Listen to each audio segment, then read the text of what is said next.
If you had a chance to do it all over again, would you enthusiastically rehire everyone on your team? Think about that.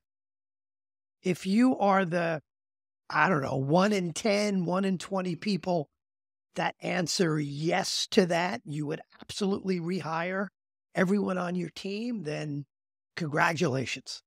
But if you're like most leaders I know, the answer to that question makes you really uncomfortable. The answer to that question, the honest answer to that question, can kickstart revolutionary change within your organization. I see too many CEOs, too many leadership teams that are too willing to keep folks who don't fit on their team. They're underperformers productivity wise. They may not be a right fit for the culture, but man, it's hard to cut the cord on somebody in the organization. If I do that, all their work is going to fall on me. What's everybody else going to think? I see too many people hold on to those underperformers way too long. 6 months, 12 months, 18 months, 2 and 3 years. I also see people who rush to hire because we've got to find somebody for that role. So you rush to hire and you find the wrong people. You can't have a great company unless you have a great leadership team. You can't have a great team unless you've got great people who could work together on that team. So what I want to talk about in this episode are some philosophies that may help you think through that as a leader, some specific techniques to help you think through that as a leader. Of course, I'll always make some book recommendations as well. But the thing I like to follow that question up with, that question of would you enthusiastically rehire everyone on your team, is a philosophy that I learned from a book I read called Uncontainable by a gentleman named Kip Tindall, who was the founder and CEO for many years of a retailer called The Container Store. And Kip's philosophy on people, he called 1 = 3.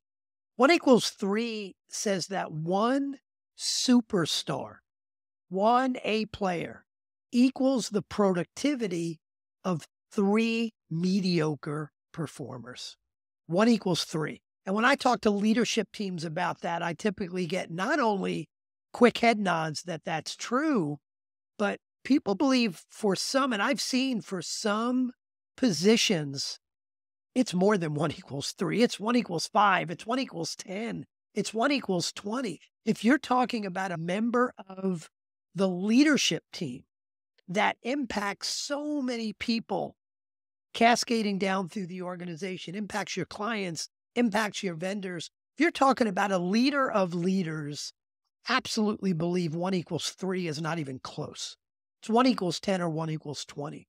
If you're talking about a kick-ass salesperson, sometimes it's 1 = 5 or 1 = 10. If you're a technology company, you're talking about a kick-ass programmer, it's way more than 1 = 3.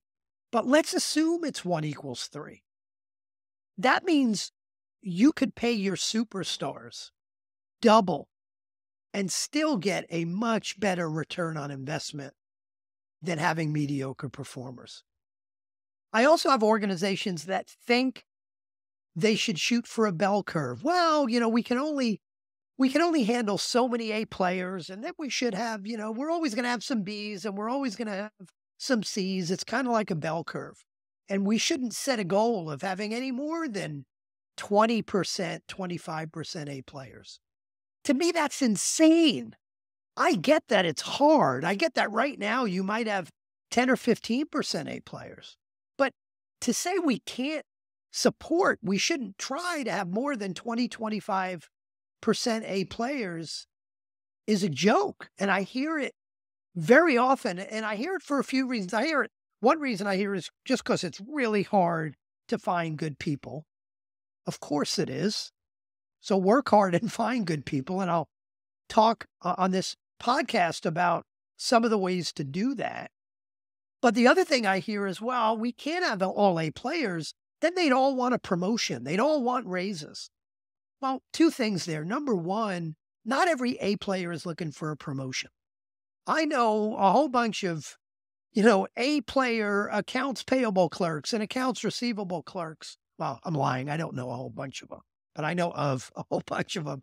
A player accounts payable, accounts receivable clerks who've been doing it for 10, 15, 20 years, and they're not looking for a promotion. They're just looking for a good job. They're looking to do a good job. So not every A player is looking for more money and a promotion. But you know what? Let's put that aside. I promise you, if you had 60, 70, 80% A players in your organization, trust me, you will be able to afford to pay them more, and you'll be growing so fast, you'll be looking to promote them. So we need to strive for a very high percent. I think we should strive for 100% A players. Will you ever get there? I don't think so. Not for a long period of time. You may get there for short spurts of time, and then maybe an A person performing at an A level starts performing at a B level. Maybe you hire someone you think has the potential to be an A and they don't work out. So I don't believe it's ever sustainably going to be 100% for you. But man, why shouldn't you try? I also believe that while within an organization of 30 people, 50 people, 500 people, 5,000 people, of course, you're going to have a percent of B players. You're going to have some C players that you've got to figure out. You've got to coach them or you've got to cut the cord on them. That's life. That's acceptable. But I believe on an executive team, on that leadership team that reports up to the CEO, I don't believe there's room for anyone on that team that is not an A player or has the potential to be an A player. A players don't work for B players too long. So if you've got a COO that's a B player, if you've got a CFO that's a B player, it's not getting any better as you cascade down through the organization. As a CEO, you need to strive for all A players on your leadership team. And that kind of leads me to the next philosophy. The first was 1 = 3. The next philosophy is fire fast, hire slow.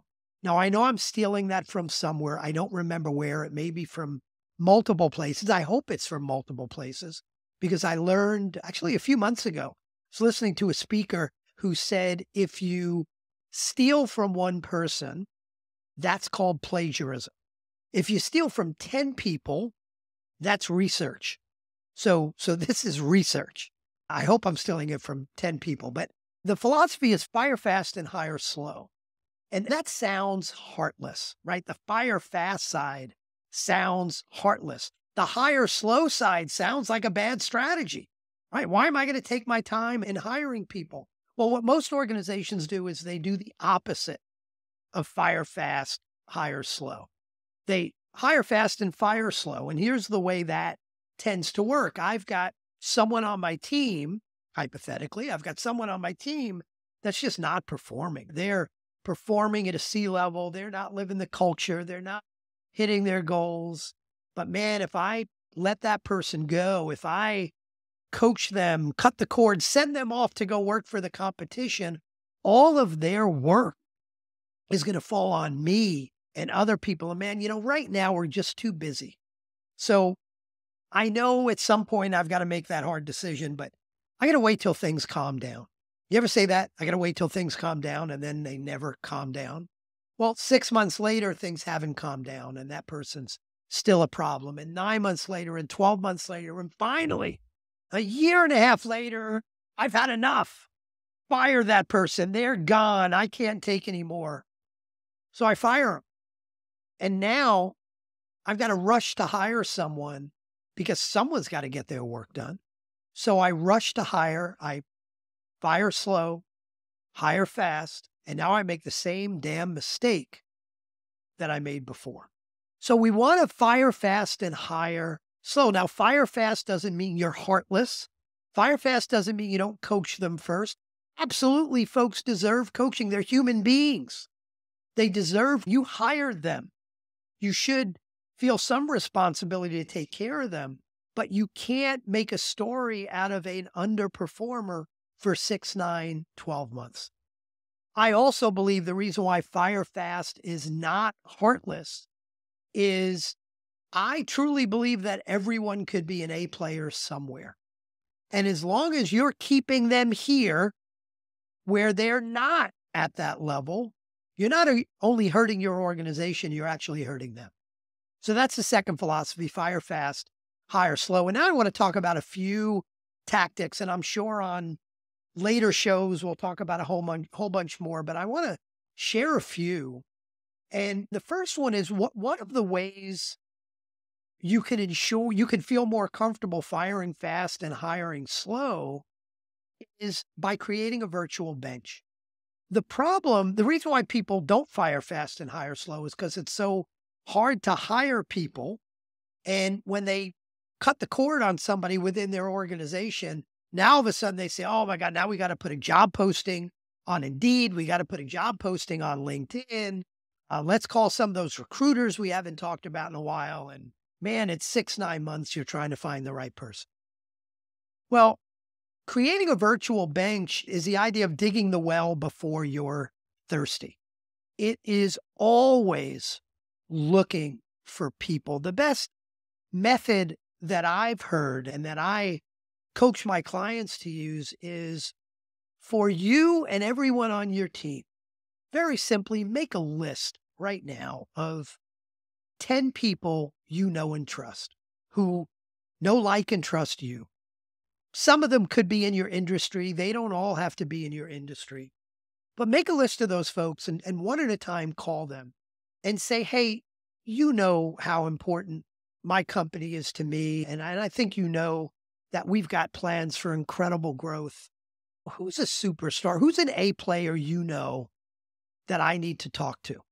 Now, the obvious question, if you got a call like that, would probably be, well, what kind of person are you looking for? Are you looking for a salesperson? Are you looking for a finance person? Are you looking for someone in marketing? Like, what are you looking for?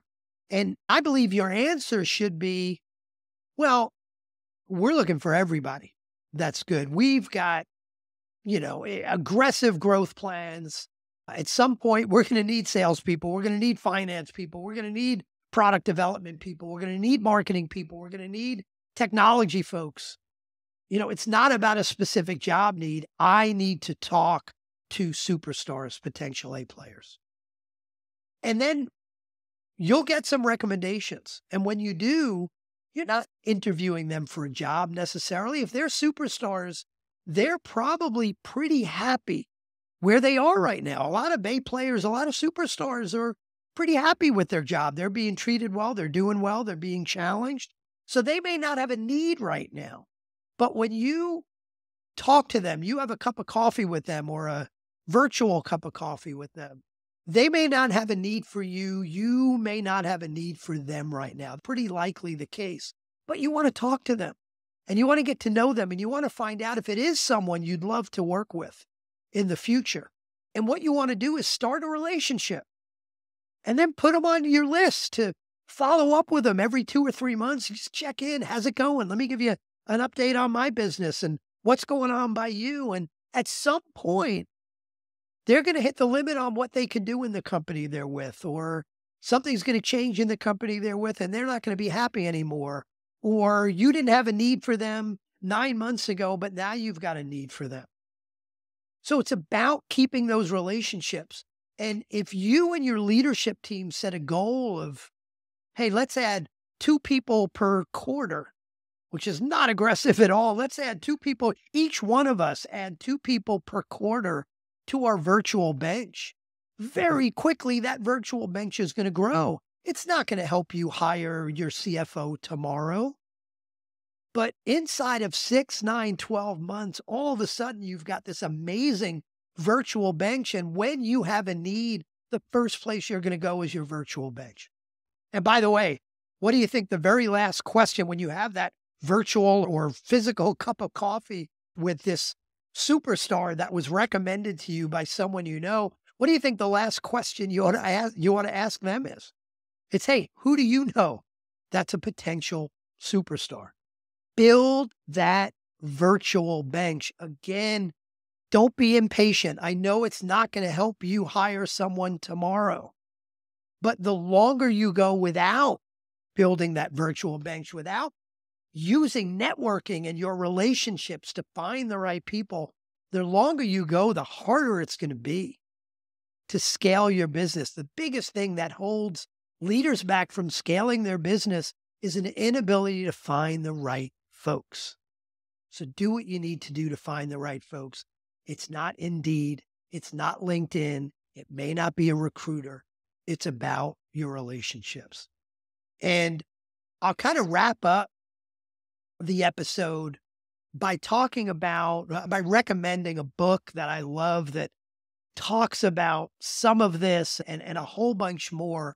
And it's a book called Who, the A Method for Hiring by a gentleman named Jeffrey Smart, Jeffrey with a G. Who, the A Method for Hiring is a really good book. It's basically about a methodology called top grading, which is the most powerful methodology I have found to source, evaluate, hire great people. Now, you might know there's also a book called Top Grading by Brad Smart. Brad Smart is Jeff's dad. And sorry, Brad, but Jeff wrote a much better book than you did. Brad Smart's version of Top Grading, it's a slog to get through. It's a big book. You kind of feel like you've got to be GE to make it work. He actually created it while he was at GE. Jeffrey Smart's book is a much better read.